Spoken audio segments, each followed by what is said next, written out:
or if you marry this person, this is how it's going to work out. Let me tell you, marriage is important to God, but salvation is more important to God than marriage. It's just that Satan, the way Satan fights salvation is the same way Satan is fighting marriage. So if every Christian will understand this, there will be a reduction of divorce in Christianity, because both of you are hearing the same word. So if you put the word to work, there is no way your marriage will not work, except both of you are not listening, or you are not doing what you are being taught. Okay, so that is just it. If you see Christians that have a difference, I can imagine sometimes when a Christian say we cannot settle, it's sometimes one person that is always the problem, or the two. Okay, so as a Christian, don't say, I'm married, I won't go into marriage. And a young lady or a young guy, what will you not be doing? Temptation will come, you start flirting. What are you not doing? You now stop committing fornication here and there and all that. You just pray. If you still know in your heart that you want to marry, and it's not just because of an irrelevant excuse such as men, I want to avoid women, or this, that. Will you really avoid women? Tell yourself the truth. Or is an opportunity for you now to reflect around and go deeper into sin? Look at what is causing it. Fine, if you cannot settle with your former spouse, if you want to go into, try to cut down those things. Remove pride. Pride is the major reason why marriages are not working. I am telling you, pride.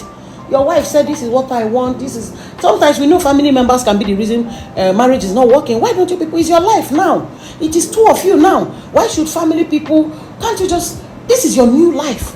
So why should your family, you've been living with them all your life. I'm not saying you should abandon family people, but if you know that these family people are about to destroy your marriage, and you know you married a good man, you married a good woman, and you know it's not selfish, would you now allow, this is a new life you're about to start with your wife and your family, and because of different, in short, if your family people have you in their hearts, and they know they are the problem, they will definitely keep away, like they withdraw a little. Okay, it's not, I don't think there's any wife that will be angry and say, I don't want you to visit your family forever, I don't want you to, except those family are deadly to you. Because let's face it, there are a lot of family that are deadly to a person.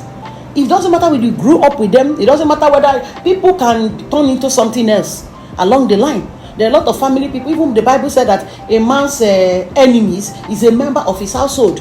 So if your wife is seeing certain things, and you know that this woman will not stand up one day and say, abandon your family or this, some sentiments, emotions can cloud somebody's judgment, and it's difficult. That's why it's difficult for people to believe that there is somebody they've grown up with all their life, and suddenly the person now starts becoming envious and want to even destroy them in a family.